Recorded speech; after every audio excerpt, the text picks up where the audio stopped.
Marriages in the present society. वर्तमान का समाज में विवाह की परिस्थिति।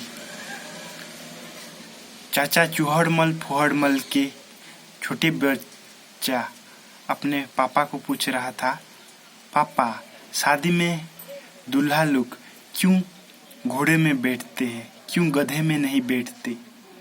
तो पापा ने बोले, अगर वो गधे में बैठ के आए दूल्हा तो दुल्हन कैसे पहचानेगी कौन गधा है कौन दूल्हा है? इसलिए घोड़े में बैठ कर आते हैं। अगर गधे में बैठ के आए तो दुल्हन किन कर्तव्य विमूढ़ हो जाए। किसे वर चुनो? गधा को चुनो जो नीचे है या उस गधा को चुनो जो ऊपर बैठा है?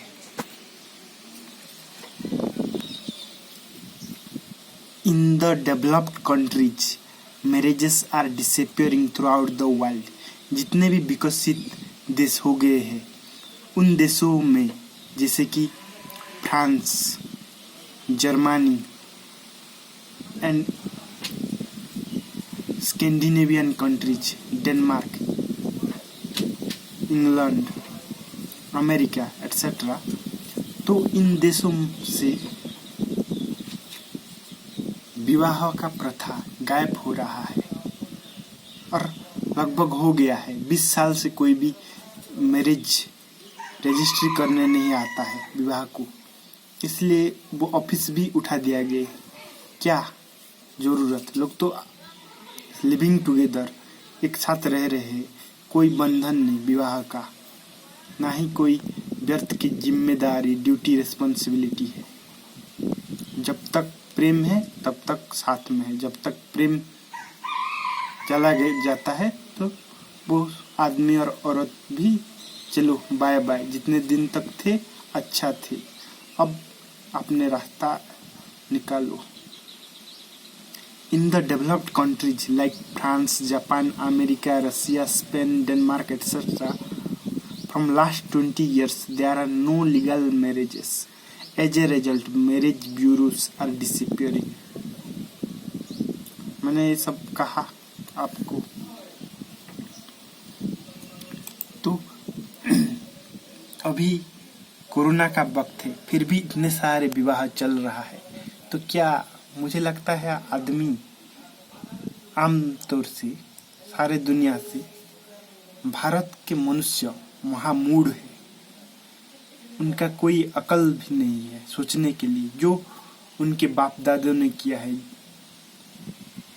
जो उनके अतीत के लोग किए हैं, वो उन लोगों को भी दोहराए जाते हैं। सबको शादी करना है, सबको परिवार बनाना है, बाल बच्चे 2 पैदा करने हैं और सबको समाज के नाटक का पालन करना है। इसका परिणाम क्या हो रहा है? जनसंख्या कितने हो गए हैं दुनिया में? 800 कोटि के बराबर हो गए हैं, 8 बिलियन, 8 अरब। तो ये लोग क्या खाएंगे, कहाँ पे रहेंगे, क्या पहनेंगे? इसका कोई व्यवस्था सोचा है? सब दरिद्र होंगे, उनका स्टैंडर्ड ऑफ लाइफ कम हो जाएगा। For the first time in the whole history of humanity people are being intelligent. पहली बार मनुष्य इतिहास में आज का मनुष्य थोड़ा थोड़ा समझदार हो रहा है। People are not puppet in the hand of blind biology. They are using their intelligence and technologies in order to prevent unwanted pregnancies. लोग पहले जो अंधी जैविक शरीर का पद्धति प्रोसेस होता था तो उसको राजी हो जाते थे कि संभोग के बाद बच्चा पैदा होगा ही, सेक्स करेंगे तो बाई प्रोडक्ट के रूप पे चिल्ड्रन आएंगे। तो लेकिन आज के मनुष्य after invention of birth control pills and condom हम रोक सकते हैं। जो हमें नहीं चाहिए। We can use sex as play and it is fun and it will going to be more and more fun in future.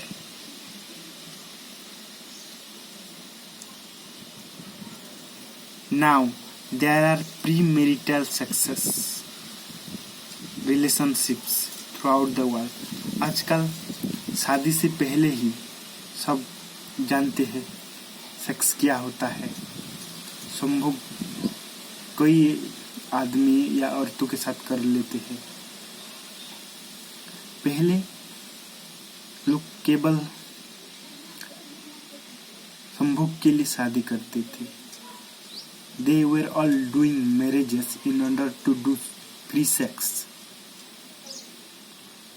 लेकिन आज थोड़ा सा स्थिति बदल गया है, जो डेवलप्ड कंट्री है, लेकिन इंडिया, पाकिस्तान ऐसे देशों में आज भी वो विवाह के मूर्ता चल रहे हैं।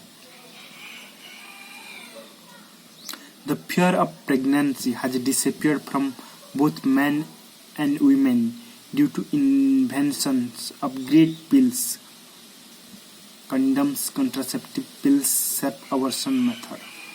जो भय होता था पहले के लोगों का कि पुरुष और स्त्री जवान आसपास रहेंगे, तो अगर उनके बीच में संभोग हो गया या सेक्स हो गया तो बच्चा पैदा होने का डर था। लेकिन जब से कंडोम आया है या गर्भ निरोधक बटिका आया है, पिल्स आए हैं और जितने सारे ऑपरेशन मेथड है, उनके द्वारा अब वो भय नहीं है रहे।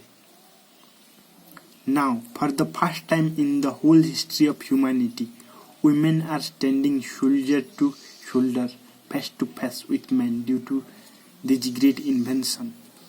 इन आविष्कार नहीं कहा जा सकता है, उद्भावन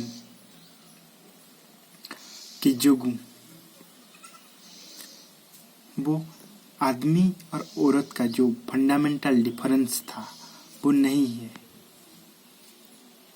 क्योंकि पहली का औरत सदा भयभीत थी कि मैं कभी भी प्रेग्नेंट हो जाऊंगा, लेकिन आज की औरत वो भय गायब हो गया है। सम फुलिश मोरालिस्ट, कुछ बेवकूफ नीतिशास्त्री, स्टूपिड पॉलिटिशियंस, मूढ़मती राजनीतिज्ञ एंड हिपोक्राइट रिलीजियस लीडर, और जो पाखंडी कथाकथित धार्मिक लोग और धर्मगुरु हैं, are showing women as inferior. वो कहते हैं कि औरत नीची है, वो शैतान का घर है।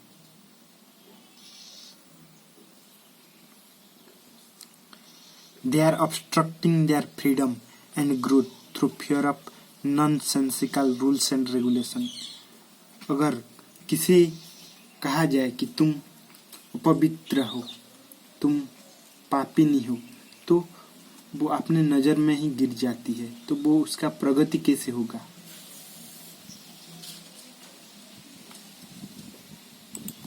इस पर थोड़ा विचार कीजिए। The old so-called chastity, virginity are disappearing. जो पहले था सती प्रथा, सतीत्व का बखान,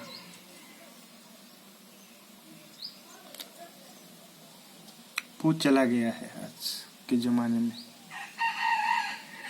People living together with each other happily with their own choices and consents. आपस में मिलजुल के रह रहे हैं अपने सहमति से। If there are no marriages, no responsibilities of children and family, no need of divorces either. अगर शादी ही नहीं होगा और बाल बच्चे और परिवार का जिम्मेदारी नहीं होगा तो डाइवर्स ही क्यों होगा। People will meet each other without any feeling of sin और गिल्ट। लोग एक दूसरे से मिलेंगे,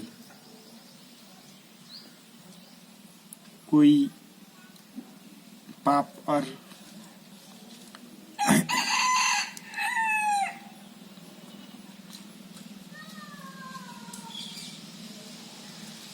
कोई हीन भावना के बगैर।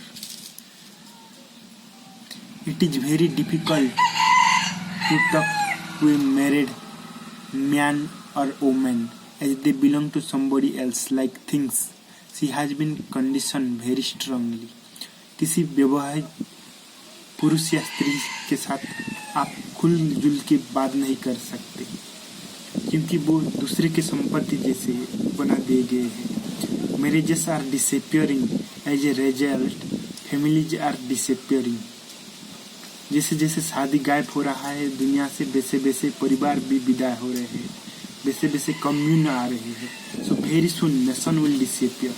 और बहुत जल्दी देश भी गायब हो जाएंगे। Then all so called created divisions would disappear. अगर देश ही गायब हो गए तो जितने सारे superficial division, race, religion, caste, creed, sex का है, वो सब गायब हो जाएगा। There would be no possibility of wars of any kind such as political, religious, linguistic, लैंडिस्ट।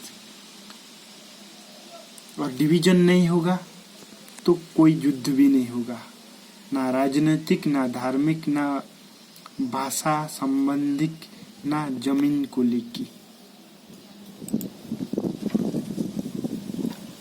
In undeveloped countries or underdeveloped countries like India, Pakistan, marriages are being forced by families, relatives, by their caste and religion। जो अविकसित देश है, भारत, पाकिस्तान जैसे, उनमें उनके परिवार के लोग, उनका समाज व्यवस्था, उनके संबंधी, उनके जाति द्वारा और उनके धर्मों के द्वारा विवाह को बाध्यतामूलक किया जा रहा है। First of all, what are the needs of marriages in the first quarter of 21st century? If people can live happily, harmoniously and comfortably without marriages, then what are the needs of marriages? अगर लोग आपस में मिलजुल कर रह सकते हैं, खुशहाली में रह सकते हैं, तो विवाह का क्या जरूरत है? आज के 21वीं सदी का पहला क्वार्टर में fundamentally marriage is unnatural, artificial. मूलतः विवाह अप्राकृतिक है, मनुष्य का इजाद है। इसलिए शादी से बहुत दुख का उत्पन्न होता है। No creatures in the whole world get marry except stupid humans. कोई भी पशु, पंखी, कीट पतंग विवाह नहीं करते, केवल महामूढ़ मनुष्य को छोड़कर। Hence all misery come into existence. इसलिए सारे दुख भोगते हैं। Basically marriage is the creation of political minded people. साधारणतः विवाह जो राजनीतिक मन वाले लोग हैं, जो कि सबसे निचली वर्ग का लोग है, जो मेजोरिटी में है, जो मीडियोकर एवरेज माइंड है, डल इंटेलेक्ट का लोग है। Marriage is seeking security for insecure life. विवाह ऐसे एक पागलपन है जैसे कि असुरक्षित जीवन मनुष्य का है। अभी है, अगले क्षण खत्म हो सकता है, मौत आ जाएगी, उसमें तुम कहाँ सिक्योरिटी पाओगी? That is if the foundation of marriage is based on wrong concepts, therefore the whole marriage systems are bound to be obsessed with conflicts and violence। अगर मूल ही, फाउंडेशन ही गलत धारणाओं पे, गलत विश्वासों पर आधारित होगा, तो सारा जीवन ही द्वंद्वात्मक और हिंसामय हो जाएगा, जो कि हम सारे परिवार में देखते हैं। इक्के दुक्के छोड़ के 99.9% परिवार का यही हाल है। नर्मदा का शंकर, सब शंकर, सबका हाल एक जैसा, फटीचर। Marriage is a social institution, it has nothing to do with humans wellbeing. विवाह और परिवार एक सामाजिक संस्था है। इससे किसी व्यक्ति का कोई भी लाभ नहीं हो सकता है। वैयक्तिक इंडिविजुअल आदमी का ये भीड़ के लिए अच्छा है, और भीड़ जैसा कोई चीज नहीं होता है, समाज जैसे कोई चीज नहीं होता है, केवल इंडिविजुअल ह्यूमन बींग्स होते हैं। Marriage is a legal and societal license to have sex. You give bribe in the form of feast food to people, then people do not interfere in your relationship. विवाह एक legal license to have free sex. तुम bribe देते हो, दहेज देते हो, भोजी देते हो लोगों को खाने के लिए। क्यों देते हो? क्योंकि वो तुम्हारे जो संबंध है उसे स्वीकार ले, उसमें टांग ना उड़ाए। वरना विवाह पहले जो संबंध में रहते हैं तो सारा समाज उन पर दृष्टि रखता है, अड़चने क्रिएट करता है, और जो लोग भाग जाते हैं, प्रेम विवाह करते हैं, उनके ऊपर भी समाज नाराज हो जाता है। In the past the system of Suhagrat honeymoon was okay because children were dying at very young ages. But in the present situation, everywhere there are children, and in the very first night doing sex, producing children within a year. This is a societal trap to keep oneself in bondages. पहले था जब बच्चे मर जाते थे कुछ वर्षों के पहले, तब ये प्रथा अच्छा था, लेकिन अब वो दोहराना महामूर्खता है। क्योंकि अगर बाल बच्चे पैदा हो गए तो उनकी जिम्मेदारी आएगा, और जितने जिम्मेदारी आएंगे उतने बंधन में वो पड़ जाएंगे, फ्रीडम चला जाएगा, और without freedom there will be no creativity. और स्वतंत्रता ही नहीं है, अपने लिए वक्त ही नहीं है, तो कैसे तुम सृजनात्मक कार्य करोगी? घर परिवार में ही नष्ट समाप्त हो जाओगे। This stupid system of children production with in a year must be eliminated. एक साल के अंदर ही बच्चे पैदा कर दो, ये जो समाज में धारणा है ये महामूढ़ता है, इसलिए जनसंख्या वृद्धि हो रहा है। And those who are producing children must be fined, they must give penalty a very large amount, otherwise there would be no possibility of a free human being. जिन लोगों बच्चा पैदा कर रहे हैं ज़्यादा या अभी एक भी, उन लोगों को फाइन देना, पेनाल्टी देना चाहिए, क्योंकि एक भी बच्चे के लिए अब पृथ्वी धारण करने के लिए तैयार नहीं है। The world is 8 times overpopulated already. You are seeing the quality of lives very poor, just physical needs people are living. The capacity of Mother Earth is to contain 1 billion people harmoniously. Now everywhere there are problems due to too much people in traffic, bank, hospitals, railways, bus stops and in any gathering. तुम जहाँ भी चले जाओ, चारों तरफ समस्या ही समस्या, चारों तरफ आदमियों का भीड़, और भीड़ में कभी भी बुद्धिमत्ता नहीं होता है, भीड़ मूढ़ों का जमात होता है। इसलिए जितने क्रिएटिव आदमी हुए हैं, विद्वान जीनियस हुए हैं, वो सब अकेले में रहते थे। Marriage is an effort to make both man and women slave. विवाह एक चालबाजी, जालसाजी है मनुष्य बोथ पुरुष एवं स्त्री को गुलाम बनाने के लिए। इसलिए इससे जितने दूर रहो उतने अच्छा है। अगर तुम्हें अपने स्वतंत्रता पसंद है, और सब स्वतंत्रता चाहते हैं, सुख चाहते हैं, तुम कैसे तुम्हारा स्वतंत्रता सुख दूसरे से कैसे पा सकते हो? तुम्हारा स्वतंत्रता, तुम्हारा सुख तुमसे ही मिलेगा, ही ओनली एवर। अगर दूसरे से चाहोगे तो केवल दुख ही मिलेगा, जो कि सब विवाहित व्यक्तियों को मिलता है। इस पर विचार करना। मैं जो भी लिखा हूँ, बोला हूँ, ये सब मेरा कुछ विचार है और मैंने कुछ पढ़ा लिखा है, उससे जो तुम्हें अच्छा लगे उस पर विचार करना और प्रयोग करना।